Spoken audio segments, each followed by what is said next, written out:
All right. So let's go ahead and get started. Thank you, everybody, for coming. I really appreciate it.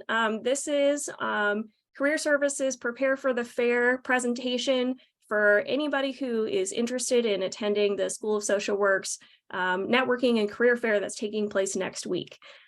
So we like to do a presentation ahead of time just to talk about some key points that we think are really valuable for knowing ahead of time and ways that you can prepare. So then that way you feel ready to go whenever the fair itself is here.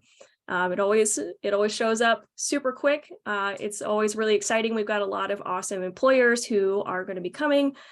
So we're looking forward to seeing them and seeing y'all at the fair. So you may already know who I am if you've worked with me before or if I've gone to one of your classes, but hi, I'm Catherine Archer. I'm the Career Development Advisor who works with the School of Social Work and a couple of the other schools here at Loyola. But School of Social Work is near and dear to my heart because my career was in social work before I took this job. So I've done a variety of things in the social work world. I've been a case manager, I've been a program manager, I've been a director for a chronically homeless housing program for Chicago and the surrounding suburbs. I've also been a clinical supervisor for counseling and social work students, as well as a hiring manager. So I like to incorporate my past work experience in addition to my training as a career advisor to work with you. And talk to you about best practices and strategies and all that fun stuff. So one of the things that I do is workshops like this. I also meet one-on-one with students and alums. So that's another cool thing about career services. I feel like we're sort of one of Loyola's best kept secrets. We're a totally free service that you can work with as a student and after you graduate as an alum, and we don't have a cap. So I've worked with folks who graduated from Loyola in the 80s, 90s, basically everybody at every span of their career, at every phase of their career path. So it's really fun for me and a great opportunity for you to tap into this resource. So I provide one-on-one career advising, including career exploration, strategies for job search and job search troubleshooting. If you want to change careers, if you need a resume review or somebody to review your application materials like cover letters, and also just providing like moral support or workplace support. So if you're having challenges at the workplace, then that's another thing that I like to work with people on as well. Basically just about anything related to career. The only things that I don't do are write people's resumes or place people in jobs.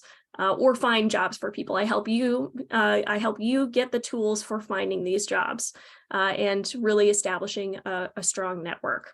So you can schedule appointments with me through Handshake. That's Loyola's job board. It's www.luc.joinhandshake.com. This is also the website that you'll use to access information about the career fair that's coming up next week.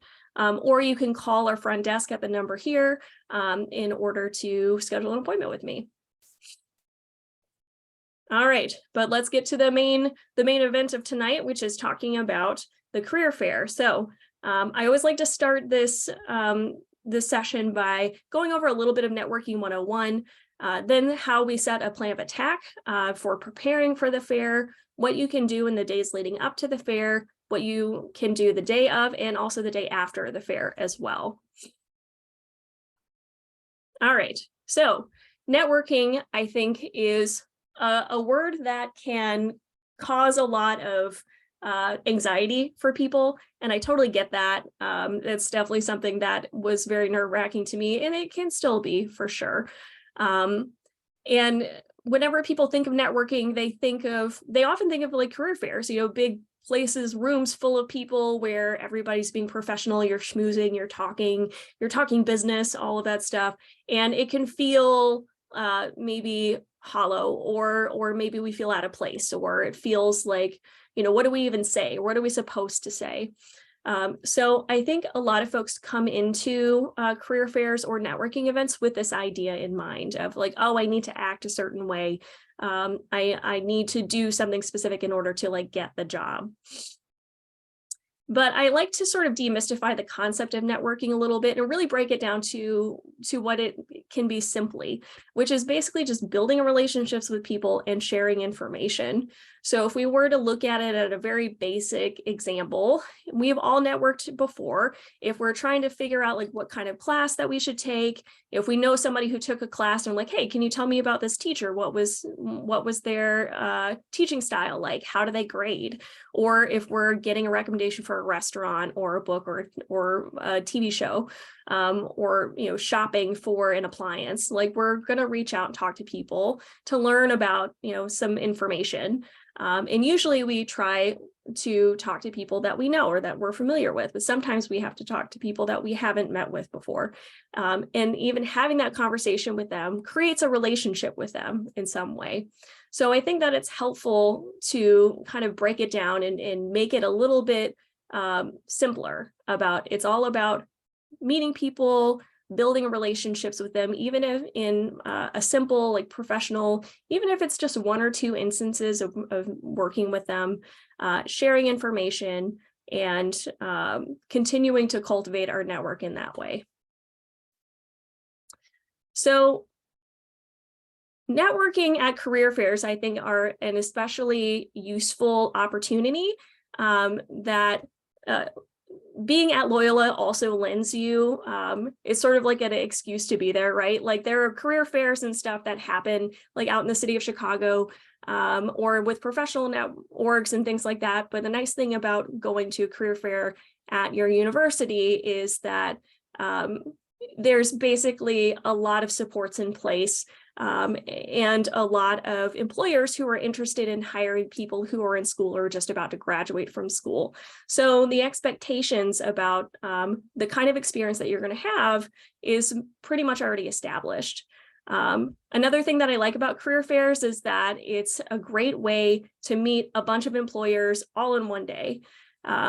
If you're reaching out to employers on your own, which I do recommend doing as you're like engaging and thinking about where you want to work and you want to do informational interviews with people to learn about what these organizations are like, that's an excellent strategy. The downside of that strategy is that it can take time, and we don't necessarily know for sure if the person we're reaching out to is going to be open or willing or have the time to talk to us. But with a career fair, everybody's there because they want to talk to each other, right? The employers are there because they want to meet students. They want to learn about candidates who could be good fits for their jobs or their organizations. So they're already open and interested in talking to you. And then you can learn about a lot of different organizations in Chicago in a very short amount of time. The fair is 3 hours long, so pretty easy to hit a lot of employers in a short span of time. It's also a nice way to talk directly to the people who work at a site that you're interested in. So, we always recommend researching organizations by looking at their websites or, talking to folks who have been there before.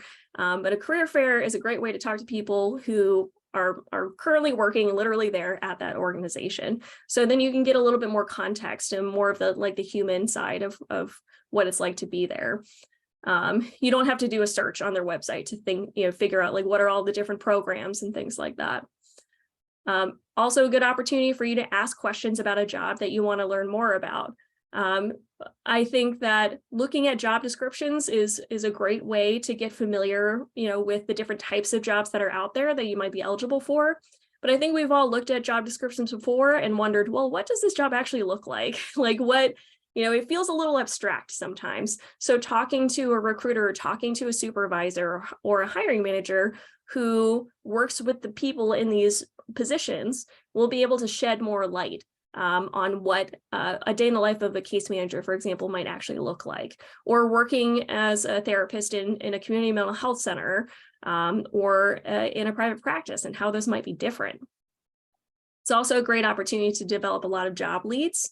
If you're wondering, well, how am I going to look for jobs, or maybe the idea of looking online, doing the cold applications is a little intimidating. Talking with recruiters and hiring managers is a great way to develop some job leads that are there. It's also a good way to make it good impression immediately to whoever is in charge of filling that role.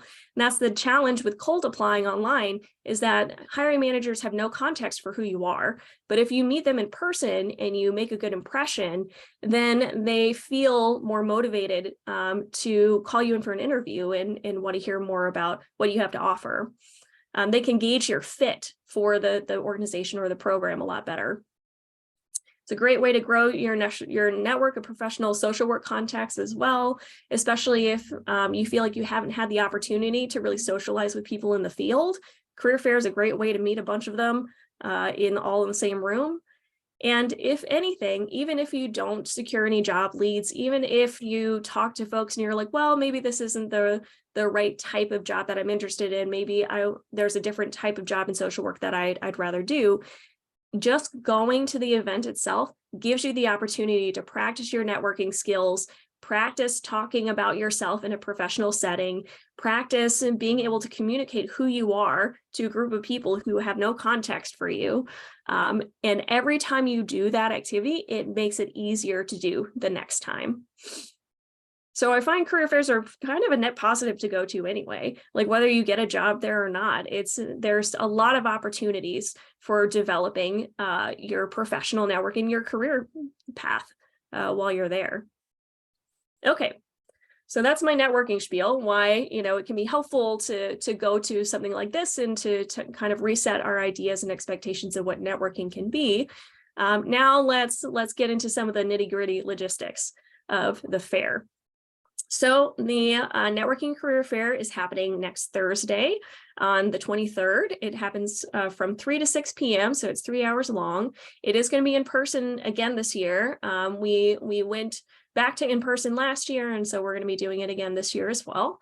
And this time it's going to be at the Schreiber Center. So Schreiber is where the Quinlan School of Business is. It's actually also where my office is.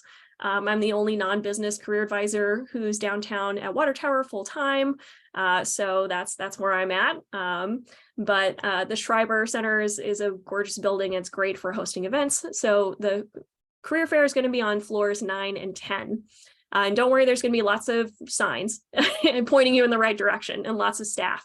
So you don't have to worry about where to go. We will absolutely show you where you need to be. So as you are kind of taking a look, taking stock of the fair, you want to ask yourself a couple questions. Number one is really reflecting on what is your goal for attending the fair?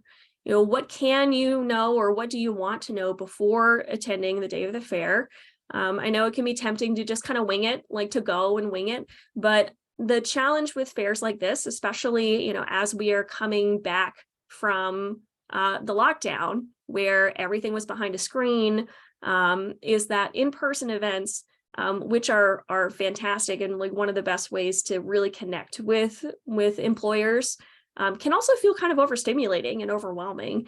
So I do think that it's important to take some time to prepare and think about what are some things that I can learn ahead of time? What kind of research can I do ahead of time so I'm not having to do all of that during the fair? And I have some tips for things that you can look at, and really low stress stuff. And like, we're not talking having to like study a novel worth of information, but easy to find bits of information that you can use to kind of create a good plan for the day of the fair. Think about, what do you want professionals to know about you whenever you talk to them? What concerns might you have, or questions do you have about attending the fair? And what should you bring with you? And we're going to talk about all that stuff. And if you have questions throughout this presentation, please feel free to enter questions into the chat. We'll address questions at the end. So if things pop up for you, you feel like I might not have mentioned during the presentation, we'll have time to talk about that stuff too. All right. So y'all are social workers. I know you know what SMART goals are, but I think it's always really helpful to try to use a SMART goal approach when going to career fairs. So like I mentioned in the previous slide, it can be tempting to wing it. and to maybe just like kind of figure it out while you're there. But I think that it can be very helpful to have like sort of a framing device when you're going into the fair. And it can be something very simple. You can even come up with a couple of these goals if you want. You can say, by the end of the career fair, I want to try to meet maybe like 4 school social work sites, or by the end, I want to have 2 in-depth conversations with hiring managers, or maybe I want to exchange information with at least 3 organizations that work with youth, or 3 that employ therapists. Maybe I want to learn about 4 positions that I qualify for that I didn't know about before. So even like turning it into a scavenger hunt in kind of a way of like, oh, what are some jobs that they have available that I've never thought about before? Because I think that's another common challenge when looking for jobs in the social work world, is that there are a lot of jobs that can be very similar to each other, that might have very similar eligibility requirements, and they're all named something different. It makes it really annoying to have to search for things online.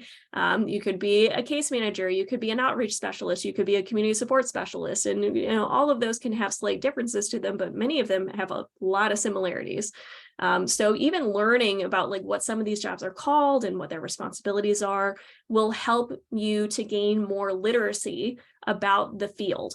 So then you'll be able to navigate it a little bit more effectively. Okay, so we always like to ask, what can you know ahead of time? And we've got a bunch of resources for that. One of them is the FAIRS page on Handshake. So I do have a direct link to that in this slide deck. And we're going to make the slide deck available to folks who have attended. So then you'll be able to click through these links as well. So we have a page for the fair every year. There's a lot of great information on here. You can get a reminder of when the event's taking place. You can favorite it or even like join the event to let us know ahead of time that you plan on attending. Now you don't have to let us know ahead of time. You can also just drop in and show up. So if you're thinking about it, you're back and forthing, and then the day of you decide you want to go, that's great. Like, don't worry about having to RSVP or anything. You'll check in whenever you arrive at the event. But it's always helpful for us to know ahead of time if you're planning on going. On this page, you can see all of the employers, or you can also arrange it by employers that you're following. So if you're using Handshake, and even outside of the fair page, you can search for employers in Handshake and follow them. So then all of them kind of show up in your feed, and that will give you notifications of when they post jobs in Handshake as well. So for a little bit more context, just a reminder, Handshake, like I said, is Loyola's job board. And so this is the job board that employers who are interested in hiring Loyola students and alumni can post jobs. It's also a place where people find on-campus jobs too. So it's for both of those things. There are also events on here. And like I mentioned, it's also the way that you schedule appointments with me. You would actually click on the Career Center button, and that will show you an appointments page where you can schedule a career advising appointment. But anyway, back to the fair page. So you can see all of the employers that are registered for the fair. And what's nice is that whenever you click on the All Employers tab, you can search by name if you want to see if a particular employer is going to be there. There are also these different like little filters that you can use. Although I always recommend kind of keeping, experiment with the filters, play around with them. If you click one and you're like, wow, that gave me nothing, then, sometimes it might also be related to what the employers input themselves. So it's not always super accurate. I just recommend, playing with it and see what comes up.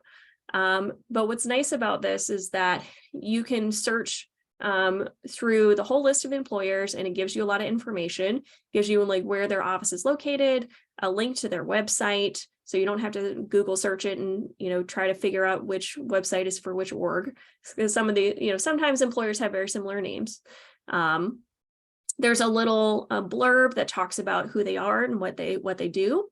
And then there's a little follow button, so that's another way that you can follow them. And then you can reference the employers and following tab if you want to see them all together. So lots of great stuff in this page, and I highly recommend taking a look at this and getting an idea of who's there. I feel like that's a super common question that I get at career fairs, is somebody will come to my desk and be like, who's here? And it's like, well, who are you interested in knowing about? Because there's a lot of people here. And so a lot of this information, if you want to, learn about, okay, like which ones, hire case managers or which ones are funder organizations, then you can learn all of this stuff ahead of time by looking on web pages like this.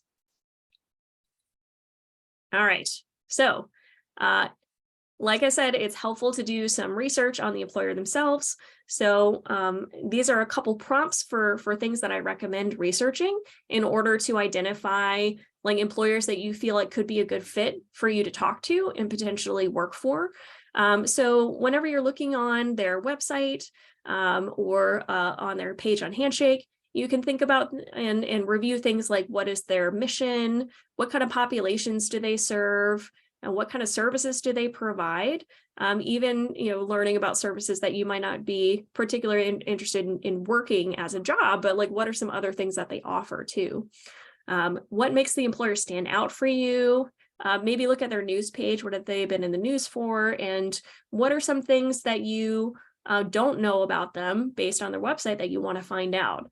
And that little gap there, is an excellent thing. Is an opportunity to ask them when you're at the career fair.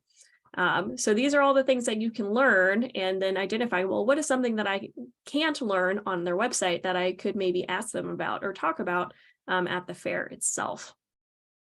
So LinkedIn is another amazing resource for researching employers. So not just their website, but looking on LinkedIn as well. LinkedIn is great because you can also follow them. And then if they post jobs on LinkedIn, then you'll get a notification about it. Of course, there's a little jobs page. You can see what they've posted there already. They also have a people tab, so you can see who's working at the organization. And if you're on LinkedIn already and you're already making connections with people, which, spoiler, I recommend you do, this is an excellent time to get started, is whenever you're in your master's program, because you start connecting with people on LinkedIn now. In a couple of years, you're going to know somebody in like every agency. It's pretty wild. I've seen it personally. So this is a great way to, click on the people page and see, do I know somebody who's already working here? Or maybe do we have a mutual connection? So that's another great way to kind of get familiar with what your resources might be and your networking opportunities might be with some of these employers. Okay. So that's all the information that's useful, the little logistics and things to set the stage for preparing for the fair itself. So here are a couple tips that I have between now and the career fair for how you can gear up and get ready to be your best self at this fair. The first one is prepare your resume. Make sure that thing is up to date. If you've been working with me over the last couple months to get your resume ready for applying for internships or preparing for applying for postgraduate jobs, then you've gotten a lot of this done already. If you haven't done that yet, I do have openings between now and the fair. So you're more than welcome to schedule an appointment with me if you want to schedule a resume review or even, to work on any other little things leading up to the fair itself. So make sure your resume is up to date, make sure it includes all the internships that you have done and also the ones that you're currently participating in. If you've been accepted to an internship, but you haven't started it yet, you wouldn't necessarily put that on your resume, but that might be something to talk about with with the hiring manager or the recruiter who's at the career fair. But remember, your resume is for stuff that you are currently doing or that you have already done. Make sure you're prioritizing social work related experience. And if you have non-social work experience on your resume, which is fine, totally fine, you want to make sure that the skills that you're highlighting in your resume are transferable to social work. And also a reminder to write in the language of the social work field. So if you are talking about previous work experience, make sure to frame it in a social work type of context. So basically what I mean is think about like the skills that are valuable in social work, and I'm going to talk about a couple of those, and think about how you've used those skills in those previous jobs. I have a whole workshop based on resumes, so I'm going to try not to go down the rabbit hole of talking about it in too much depth, because if you know me, you know I can talk forever about this stuff. So I'm going to keep it to some of the basics here by providing a little sample. This is a sample of a social work resume that we have on our resources page at luc.edu/career, where you can see in this resume, we've got education at the top.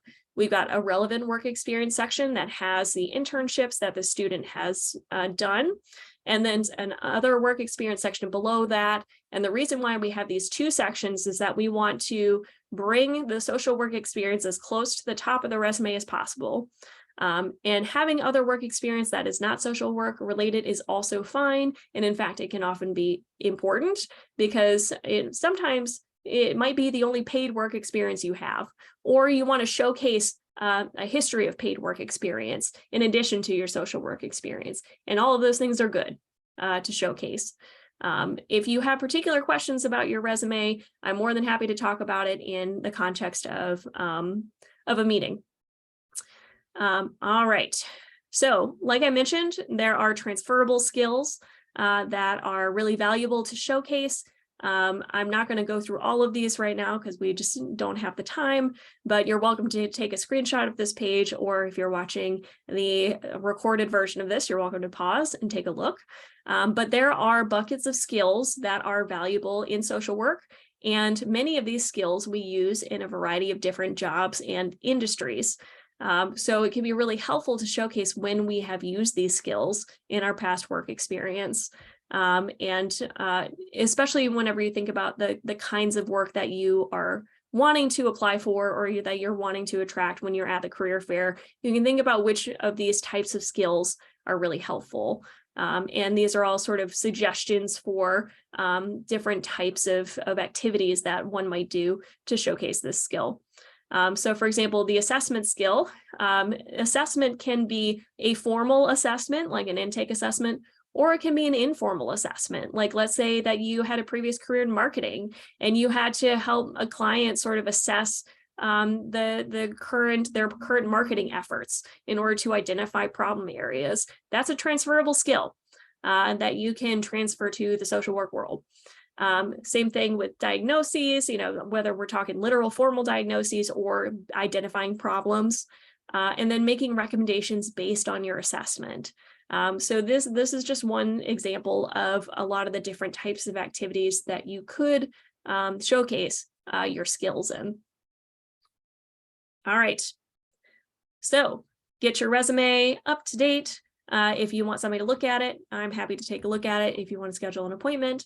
Next up is your handshake profile. So this is another really important part of the presentation.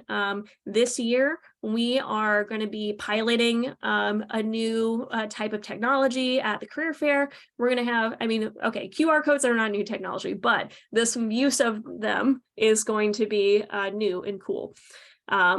So basically, traditionally, we would say whenever you're meeting with folks at a career fair, you always want to bring a bunch of resumes. And I think it can still be helpful to have some printed out and ready to go just in case. But this year, we're going to have QR codes at every employer table that you can scan with your phone in order to connect with them on Handshake. So this is one of the reasons why we recommend having your resume up to date. You update it and then you can load it into Handshake. You just upload it into your profile. You'll see an option to do that in Handshake. And if you have any trouble with this, also, you're more than welcome to schedule an appointment with me and we can talk about it, but it should be pretty easy to find.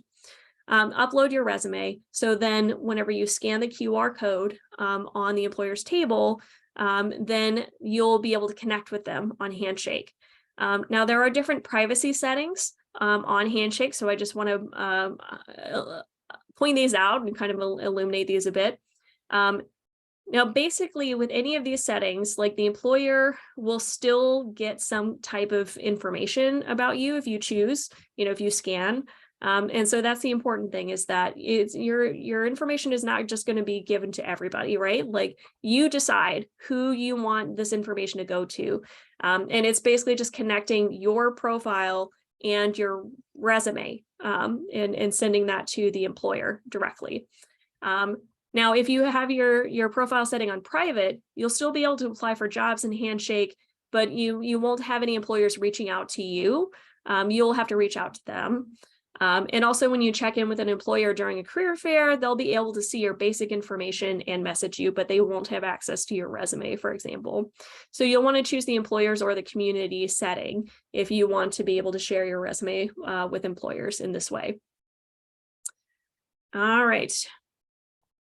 So another tip that I recommend for preparing ahead of time is your elevator pitch. So for those who are not familiar with an elevator pitch, it's basically just a quick synopsis of who you are, what you do, and what your goal is. So this is your little spiel, basically. It's the thing that you communicate to the employer whenever you walk up to their table and you're kind of introducing who you are.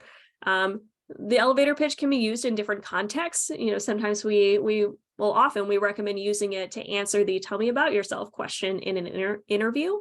It's also a nice structure to use if you're reaching out to a contact to maybe ask them some questions about their career path or you do an informational interview.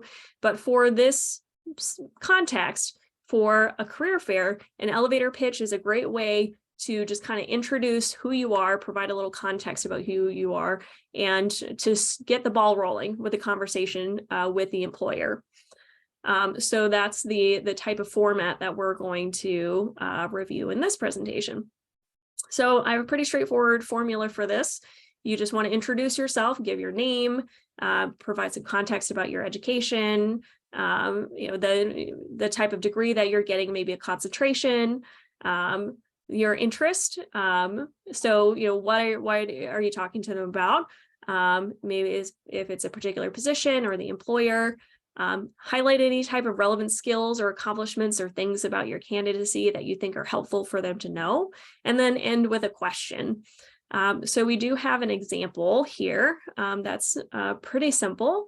So if somebody was approaching an employer at a career fair, they might say something like, "Hello, my name is John Pulliam. I'm a second-year social work master's student with a concentration in community counseling or community mental health. I'm interested in working with the LGBT population and recently volunteered with Center on Halstead's Youth Drop-In Program. I had the opportunity to hone my active listening and mediation skills while facilitating group mindfulness activities there. I'm very interested in enhancing my clinical counseling skills with this population through my internship. Can you tell me more about the internship opportunities at your organization?" So it doesn't have to sound exactly like this, but you can see how we're hitting all the main points of the elevator pitch, giving our name, that we're second year, that we're about to graduate, what type of concentration we have, what our career interests are. We want to work with the LGBT population, a little bit about our previous experience. We worked at Center on Halstead before, we've worked with youth, a couple of the skills that we've developed, our interests at this point in time, like what we want to accomplish here at the career fair. I'm looking to find an internship opportunity where I can really work on my clinical counseling skills. And then asking a direct question. Can you tell me more about internship opportunities? So now we're asking them a question to engage them in conversation. So rather than just stopping with who we are, we want to ask them something about them, whether it's, the internship opportunities, or if we want to ask, what type of programs do you have, or have you employed Loyola students in the past? Some type of question to kind of get the conversation started. All right.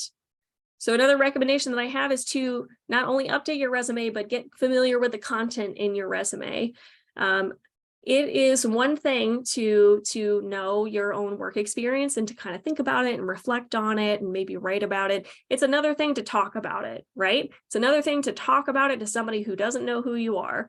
And it's another thing to talk about it in a big room where there's a bunch of people and you have to communicate who you are in a very short amount of time, right? With an interview, you usually have like maybe 30 minutes or an hour. With a career fair, you're talking to a lot of people in a very short amount of time. And so you want to make sure that you really have a solid understanding of your own work experience. So then you can talk about it and communicate about it very clearly, especially if they ask you a question.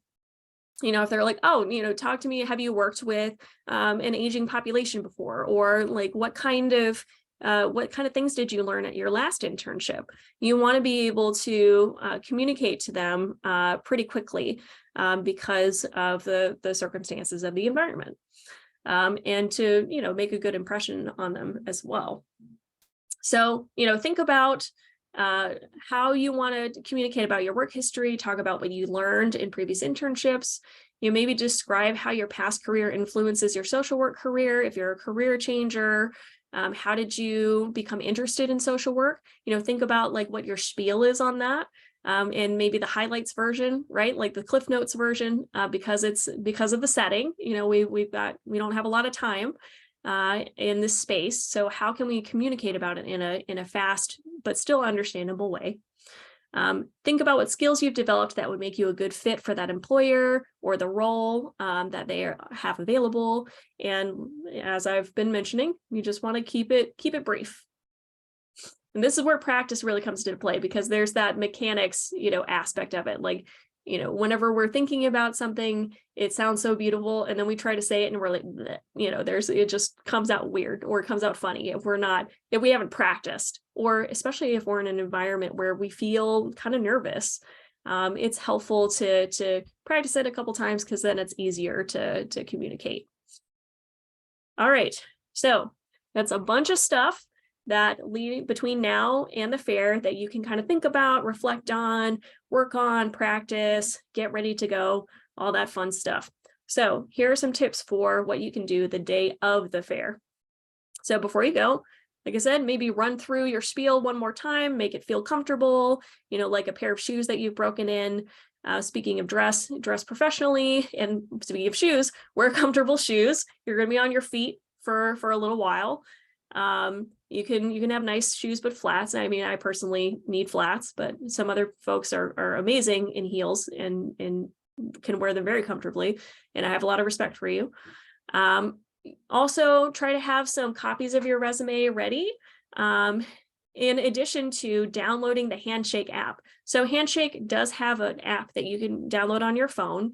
And if you plan on using the QR code option to scan on the employer tables, then it's a lot easier to do that if you have the app. If you don't have the app, you can still do it. The only thing is you have to log in to Handshake whenever you do that. So it's easier if you have the app downloaded on your phone ahead of time.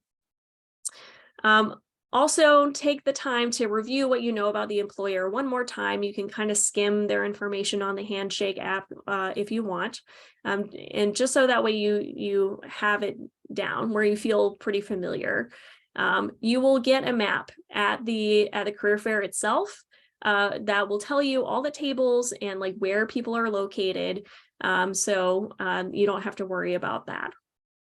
All right, so at the fair itself, greet everybody you meet, even if you don't plan to talk with them, just say hello.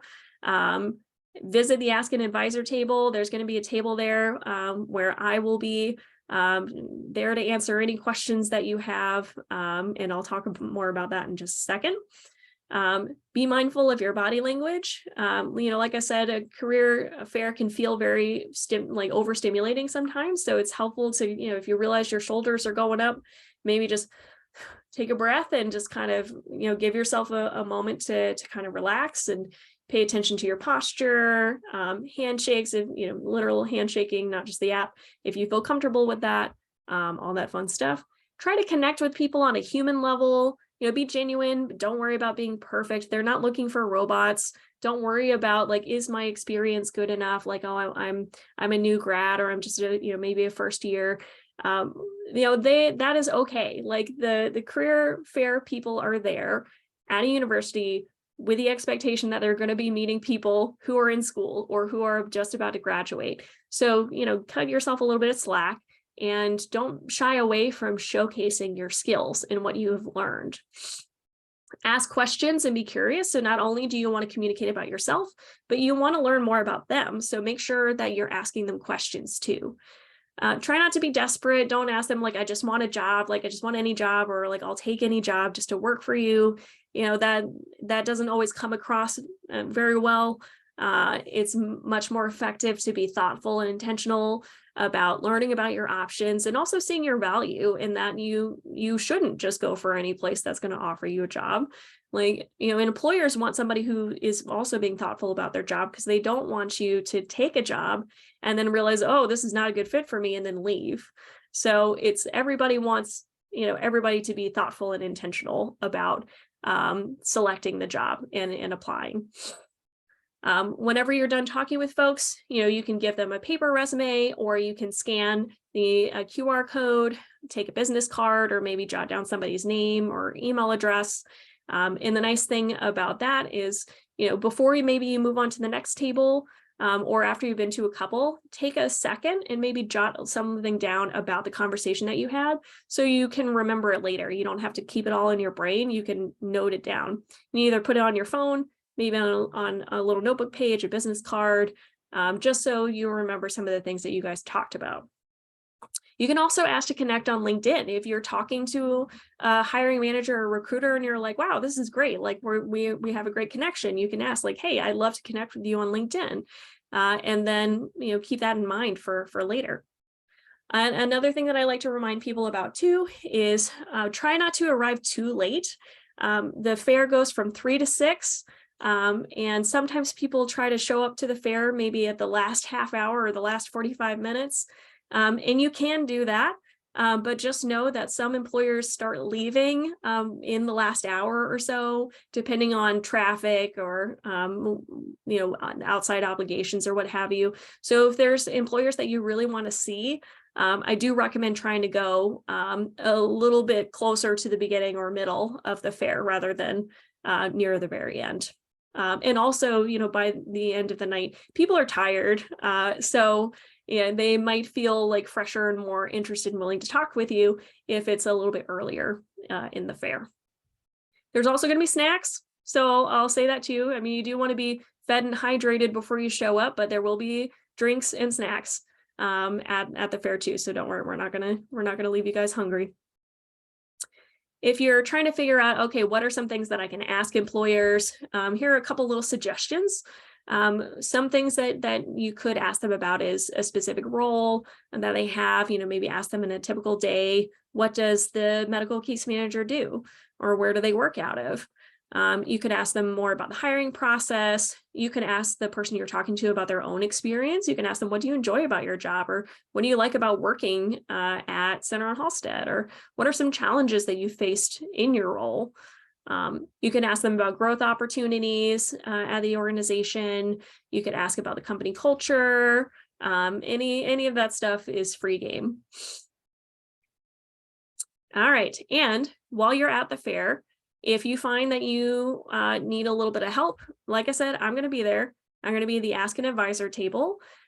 So I am a perfect resource if you're having trouble finding employers on the floor. If you want to practice your elevator pitch, I've actually had a lot of people come up to me and say like, hey, I want to ask an employer this question. Is that okay? And so then I can kind of give them, I can give you my professional opinion on if that question, sounds good, or maybe it's not the right time.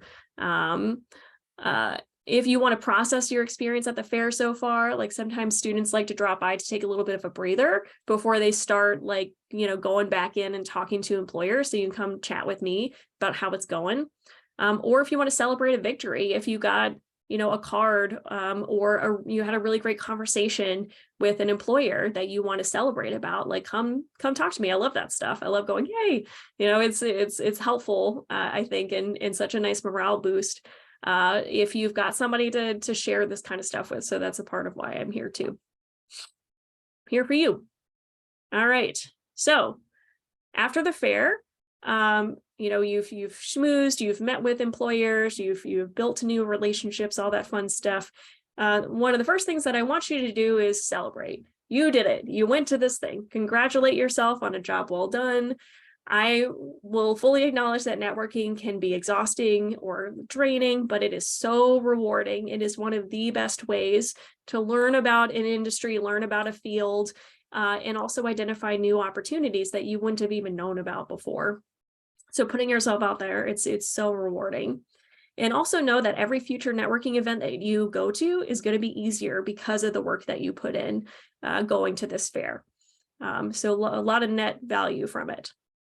So after congratulating yourself, next up, you want to follow up with the employers that you met with. So try to email a thank you to every employer that you met with. Even if you're not planning on like applying there, if you got some contact information from an employer, it can be helpful to just shoot them a little thank you. Because like I said, even if you're not going to work there, you're all going to be like kind of like industry coworkers, right? So it can be helpful to establish that, you know, your courtesy and your professionalism early on. Reference something from the conversation if possible. Let them know that you'll connect with them on LinkedIn if that's something that you talked about. Make sure to restate your interest and excitement to work for them if it's an employer that you want to work for. And like I mentioned, still send a thank you if you got their information, to just thank them for their time and taking the time to talk with you, even if you don't plan to work for their site. And you don't have to say, I've decided not to apply or I've decided not to work for your site. You can just say thank you again for our conversation. Okay, so of course, I come with samples. Here's a little sample, pretty straightforward version of a thank you that you can send them. So it doesn't have to be super poetic or really long, right? Just a simple, little straightforward. You know, my name is Catherine Archer. We met during Loyola's Social Work Career Fair yesterday. I wanted to thank you for taking the time to discuss your experience working at the Center on Halstead and explaining some of the internship opportunities available. I was excited to hear that there were so many opportunities to develop my counseling skills. I'd love to stay connected on LinkedIn, so please consider accepting my request. Thank you again. It was wonderful getting to meet you. So very short, you know, to the point. Try to send this within the next 24 to 48 hours. Really, within the next 24 hours is a great time frame to be sending these out. Just so that way you can take care of it and you don't have to think about it again. Or delay getting the communication out there. And so sometimes you might decide that you want to stay in contact with some of the connections, you know, some of the employers that you made contact with. Some you might want to decide to talk to more than others, and that is okay. You don't have to stay, you know, talking to people forever. It can be helpful to just be like, thank you for this opportunity. It was really great to meet you. And then it can just end there. Or, you know, if you establish a strong connection, then you could try to like maintain the contact in some way. And this is not only the case for employers that you meet with at career fairs, but also at your internship sites or like current and former coworkers or supervisors, things like that. It can be helpful to just stay connected in some professional capacity.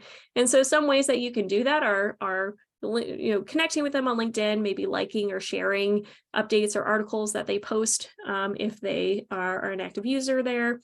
You know, if you met with a contact and you decide to apply for a job that you guys talked about, you know, maybe shoot them an email, let them know that you apply for the job that they encourage you to apply for. Maybe send them an update if you end up getting the job, and just to thank them for their help.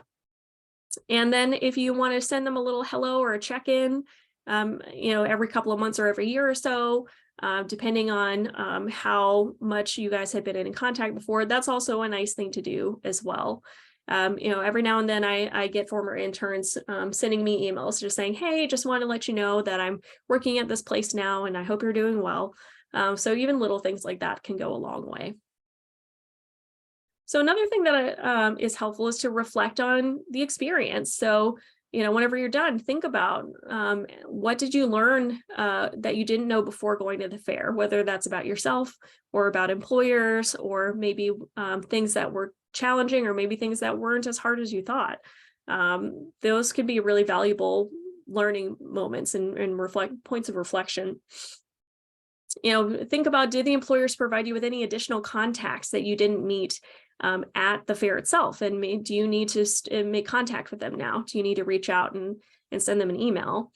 Do your best to keep a record of who you talked with and what jobs you applied for. That's a job search strategy that I always recommend, is that you keep a spreadsheet of the places that you have applied to, just so that way you know who, you know, what positions you've applied to, how long it's been, all that fun stuff.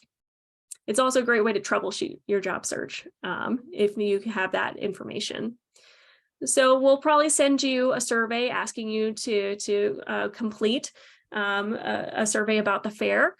We really appreciate it if you could give us that information, because that helps us to make sure that we are providing the kinds of events and services that students want and that they benefit from and that they enjoy. So please give us your feedback if you felt like something went well, or if maybe something didn't go so well. We would love to hear it. And meet with an advisor like me to talk about your experience and who you talked with and all that fun stuff. I can help you kind of think about and process this information too, if you want, if you like that conversational experience. All right, and so that is my career fair spiel. I know we've got a couple comments in the chat, so I think I'm gonna pull that up now to see if there's anything that I didn't address. Okay, so I see, would you recommend this fair for students looking for internships? So this is going to be like kind of a combination of job opportunities and internship opportunities.